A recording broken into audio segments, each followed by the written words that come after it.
नमस्कार दोस्तों, आइए आप सभी का स्वागत है अपने स्टडी 0.5 में। और उठा लीजिए नोटबुक पेन और तैयार हो जाइए एक नया सवाल सीखने के लिए, जो कि 4.2 का सवाल नंबर 5 है। और जिस तरह से आपने पिछले सवाल देखे हैं और आपको मजा आया और अच्छे कमेंट किए, और चलिए उसी तरह से हमने अगला सवाल आपको दिखाते हैं। उम्मीद करते हैं कि जरूर समझ में आया होगा।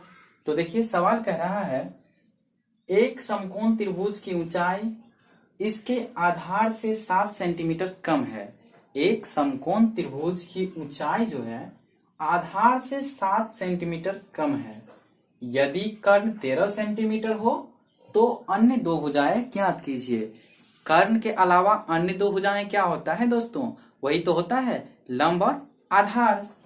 तो हम क्या करते हैं, सबसे पहले एक फिगर के सहारे आपको हम ये चीज क्लियर करने की कोशिश करते हैं। मान लीजिए ये समकोण त्रिभुज है। ये क्या है? समकोण त्रिभुज है। हमने कर्ण को 13 सेंटीमीटर मान लिया, तो बचा क्या? यही लंब और आधार ही तो बचा। अब कह रहा है उसकी ऊंचाई जो है ना, ये ऊंचाई आधार से 7 सेंटीमीटर क्या है? कम है। आधार से 7 सेंटीमीटर कम है ना, तो अब ये बड़ा जरूर हो गया है और ये छोटा हो गया है। अब इसको चाहे तो आप इस तरीका से भी बना सकते हैं। तो वो कैसे? मान लीजिए 7 सेंटीमीटर कम है, इसको छोटा रखिए, इसको थोड़ा बड़ा कीजिए।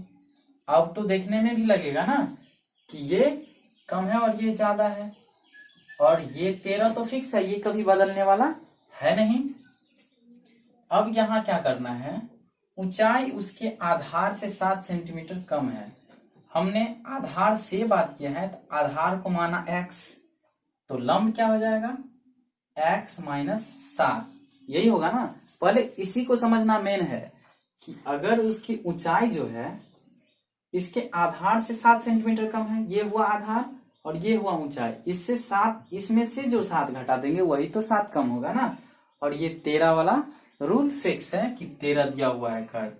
यहां हम लोग क्या करेंगे, पाइथागोरस का प्रमेय आप जरूर जानते होंगे, जिसमें क्या होता है कर्ण स्क्वायर बराबर लंब स्क्वायर जोड़ आधार स्क्वायर। तो चलिए उसी के सहारे हम लोग लिखते हैं।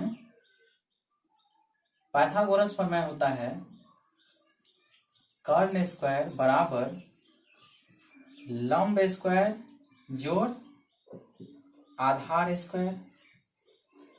कर्ण यहां पर कितना है तो आप कहिएगा 13 है, तो 13 का स्क्वायर कर दीजिए, बराबर लंब कितना है x माइनस 7 है, तो x माइनस 7 का होल स्क्वायर कर दीजिए, प्लस आधार क्या है x है, तो x का होल स्क्वायर कर दीजिए। अब क्या होगा, यहां से 13 का स्क्वायर क्या होगा 169।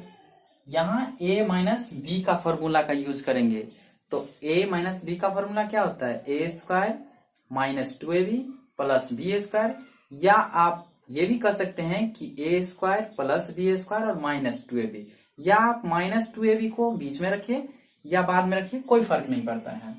तो यहाँ लिखिए x स्क्वायर फिर माइनस बी स्क्वायर, तो माइनस 2ab ना, तो 7 दूना 14x प्लस बी स्क्वायर, तो 7 7 कितना हो गया 49, और प्लस x स्क्वायर का x स्क्वायर दीजिए। अब क्या करना है, ये दोनों देख रहे हैं सेम जाति का है, तो 169 बराबर x स्क्वायर और x स्क्वायर को जोड़िएगा तो 2x स्क्वायर, फिर यहाँ पर माइनस 14x और प्लस 49। अब क्या करना है, अब इसको क्या कीजिए उधर ले जाइए, तो क्या सब लिखेंगे 2x स्क्वायर माइनस 14x, और उस इस साइड जाएगा तो ये है प्लस में और ये है, ये हो जाएगा माइनस में, तो इसमें से इसको क्या कर देंगे घटा देंगे, और माइनस के साथ, क्योंकि ये जाएगा तो माइनस होगा और माइनस बड़ा है इसलिए हमें रिजल्ट बड़ा में ही बचेगा। तो यहाँ क्या कीजिए आप घटाइए, इसको घटा के लिख दीजिए, जाएगा 0, यहाँ बचा 2 और यहाँ बचेगा 1, 120, और इधर से तो हम इसको लेके चले गए उधर, तो इधर क्या बचा कुछ नहीं तो 0, तो यहाँ दे दीजिए 0। इसमें से तो 2 कॉमन कीजिएगा, तो x स्क्वायर माइनस 7 दूना 14, तो 7x और माइनस 60 बराबर 0। 2 गुना में है उस साइड ले लीजिएगा तो भाग में होगा, और 0 में हम किसी भी संख्या से भाग देंगे तो 0 आएगा, इसीलिए ये तो 0 हो जाएगा उधर जाके, तो बचेगा क्या, x² माइनस 7x माइनस 60 बराबर 0। अब क्या कीजिए, आप इसको गुना कीजिए, तो 60 को 1 को गुना कीजिएगा 60 ही होगा। यदि इसके पीछे में कोई संख्या रहता तो उसको 60 से गुना करते, तो यहाँ 60 ही आ रहा है। आप कहिएगा 12 पंचे तो 60 होता है, तो 12 में से जब आप 5 घटा दीजिएगा तो 7 बचेगा, तो इसका मतलब इसका फैक्टर आएगा 12 और 7 में। यहाँ लिखिए x² माइनस दीजिए, 12 में से 5 को घटाना है तभी तो 7 बचेगा, x माइनस 60 बराबर 0। ये हो गया x² plus minus minus 12x minus minus plus 5x minus 60 बराबर 0। अब क्या कीजिए, इस दोनों में से क्या कॉमन कर सकते हैं, सो तो दिमाग लगा लीजिए, तो x निकालेंगे तो x माइनस 12 बचेगा, इसमें 5 निकालेंगे तो x माइनस 12 बचेगा बराबर 0। हमेशा दिमाग में बैठाए रखिए कि ये दोनों जो है ना बीच का संख्या वो चिन्ह के साथ मिलना चाहिए। यदि नहीं मिल रहा है तो समझिए आपका प्रोसेस वहीं गलत है, कहीं और ऊपर चेक कीजिए। तो अभी तक तो सही है। फिर आप क्या करेंगे, इस बाहर वाला को एक साथ ले लीजिए, तो x plus 5 into x minus 12 बराबर 0 होगा। तो x प्लस 5 बराबर जब 0 लेंगे तो x बराबर होगा -5, और x माइनस 12 बराबर जब 0 लेंगे तब x बराबर क्या होगा, 12 होगा। अब यहां से क्या देख रहे हैं कि x का वैल्यू तो कभी ऋणात्मक हो नहीं सकता है, तो 5 तो संभव है नहीं, तो बचा कौन, तो बचा 12। तो ये 12 किसका वैल्यू है, बेस है मेरा, आधार है। तो चलिए यहां लिखते हैं, 2 करा ना ज्ञात करने के लिए, 2 ही बचा, तो एक आधार और एक लंब। तो आधार को क्या माने हैं, x माने थे, तो यहां लिख देंगे आधार बराबर x बराबर 12, और ऊंचाई कितना हो जाएगा, ऊंचाई x माइनस 7। तो आप क्या कीजिए, 12 में से 7 को घटाइए तो कितना बचेगा, 5।